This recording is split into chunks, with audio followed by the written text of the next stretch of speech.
dimunculkan juga labelnya agar kita bisa melihat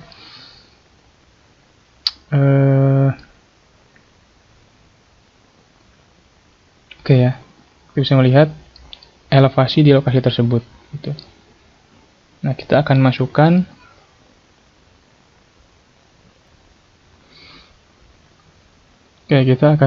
elevasinya di sini. Kalau kita lihat nih VIM ya, VIM itu kan titik ini nih. Nah, kita akan lihat ini VIM ini ada di berapa elevasinya. Lihat di kontur, oh 14. Ya udah, kita akan input di sini 14 ya.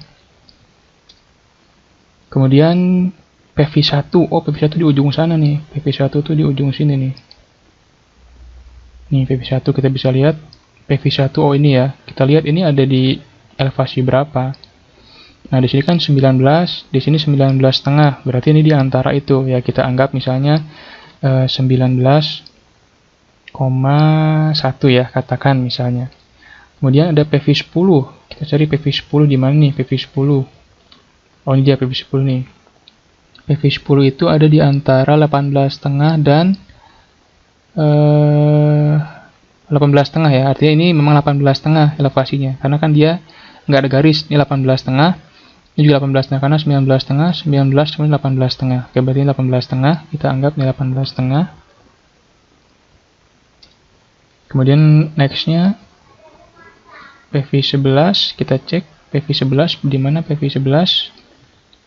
Ini dia PV11, ini di 19 ya. 19,5, 19 kurang lebih, kita masukkan aja 19 di sini ya. 19. Kemudian PV12 itu ada di sama masih 19, atau kita bisa buat elevasi, tapi tadi sudah terhitung di slope ya sebetulnya. Kita masuk 19 aja nih karena ini permukaan tanah dimasukkan ya. Kemudian PV13 ini masih juga di 19. Nah, kemudian di PV14 kita cek PV14 itu ada di berapa di sini. Ya, sama tadi ya. Ini 19,4 kurang lebih lah. Memang kalau ingin akurat langsung diukur di lokasi ya pakai altimeter. PV15 ini ada di 17,5, 17,4 ya. Kita ambil. Ini kan masih estimasi. Nanti kita bisa sesuaikan setelah melakukan pengukuran aktual di plan di lapangan. PV16 ini dia. PV16 itu di sekitar berapa ini? 17 ya. 17,5, 17 ya, kita ambil tengah-tengah lah, 17,3. Kemudian PV17 ada di titik 16, ya, dia ada dibuat 16,7 lah ya. Kita ambil PV18, dia ada di 16,2 atau 16,3, kita ambil.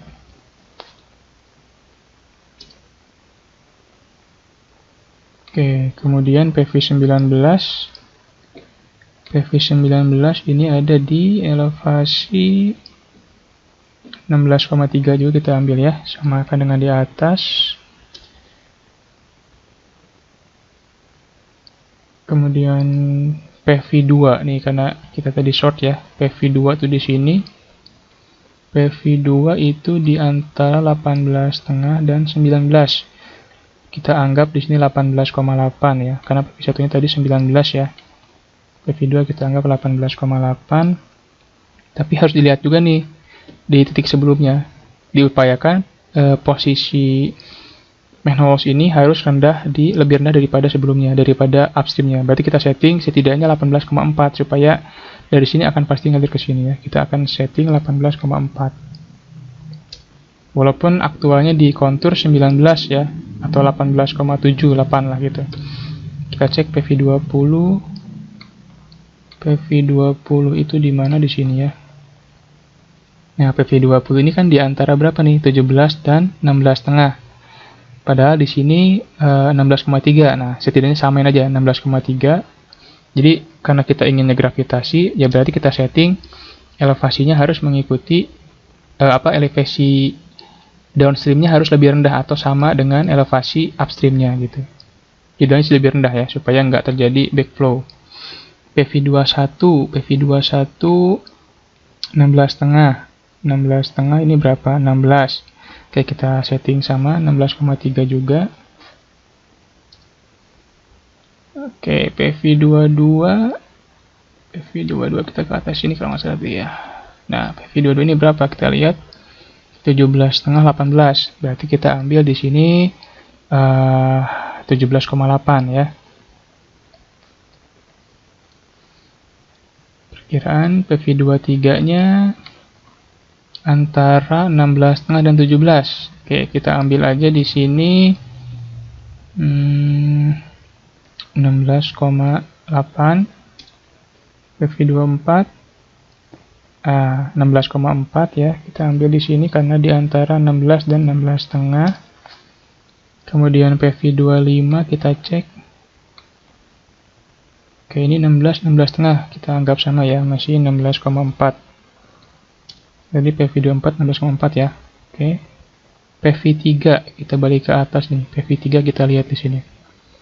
PV3 ini setidaknya ini ada di 19. Ini kita buat 18,4 karena nggak boleh lebih tinggi dari ini ya. 18,4. Atau bukan, kita bisa bikin 18,3 di sini ya sebetulnya.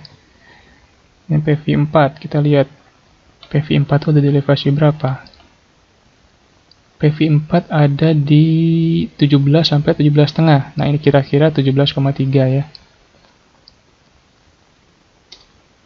Kemudian PV5 dulu lah.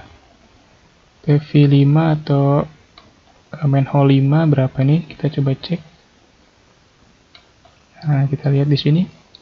Dia ada di antara 16. Nah, kita akan buat aja di sini menjadi ya 16 lah ya, atau 16,2. Ini 16,3 atau kita bikin 16. Nah, kemudian PV4 kita cek.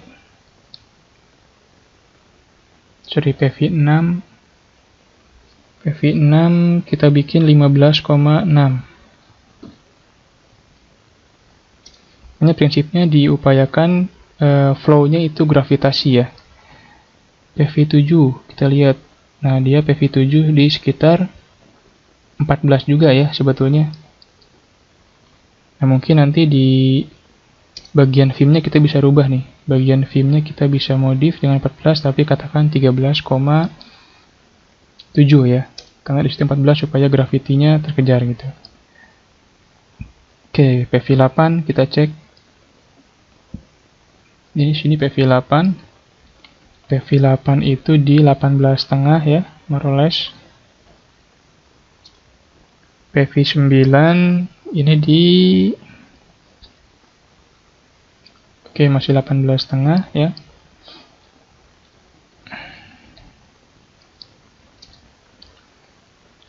Itu nanti bisa di PV10 ini kita mainkan aja, agak dia dalamin ya. PV10 supaya ada gravitinya. Kita main di sini 18,4 gitu. Oke, ini berapa di sini? Oh, sama ya, 18,4 juga. Oke lah, ini coba kita running dulu seperti ini ya. Nanti gimana hasil simulasinya. Nah, ini kalau udah kita akan save dan pastikan semua node sudah terisi manholes ya. Kita unselect, ini kita save. Ini kita open. Nah, setelah kita mengisi node layer, baru kita akan kopikan. Jadi di sini fill in fields ini adalah proses otomasi untuk mengcopy data elevasi ke si pipa. Karena kan di sini data elevasinya masih kosong nih kalau dilihat ya. Length-nya masih kosong, CTJ dan sini masih kosong. Nah, ini masing-masing kolom ini, nama kolom ini bisa dilihat nanti di GitHub page-nya QSG. Di situ ada definisi dari setiap kolom ini karena aslinya dia bahasanya bahasa Latin ya. Gitu. Oke, nah kemudian kita akan kopikan di sini fill in fields. Nah, dia akan running ya, akan mengisi semua, akan dikopikan informasi dari data node ke pipette tadi. Kita cek lagi. Nah, dapat dilihat ya. Dapat dilihat di sini bahwa sudah terisi nih. Ya, sudah terisi data elevasinya. Tapi kita harus pastikan lagi. Jadi maksudnya gini, dipastikan tuh. Kalau kita lihat, karena tadi kan yang terdefinisikan oleh si software ini kan belum semua ya. Belum semua belum semua titik ya. Nah, kalau kita lihat di sini, ini juga lengthnya masih bermasalah nih, karena memang kalau di GitHub page-nya disebutkan itu harus di-set ke sistem koordinat yang UTM ya, Universe Transmetator. Sedangkan di sini kita pakainya yang WGS 84. Jadi supaya bisa melihat bahwa perbedaan koordinat itu akan mempengaruhi pengukuran gitu. Nah, gimana cara supaya kita dapat length yang aktual? Nah, kita pertama sih nanti bisa ukur dengan manual ya. Tapi pertama kita harus cek dulu, memastikan bahwa ini benar nih. Kita lihat ya, di sini threshold ini maksudnya pipa tadi, pipe-nya ya. Ini ada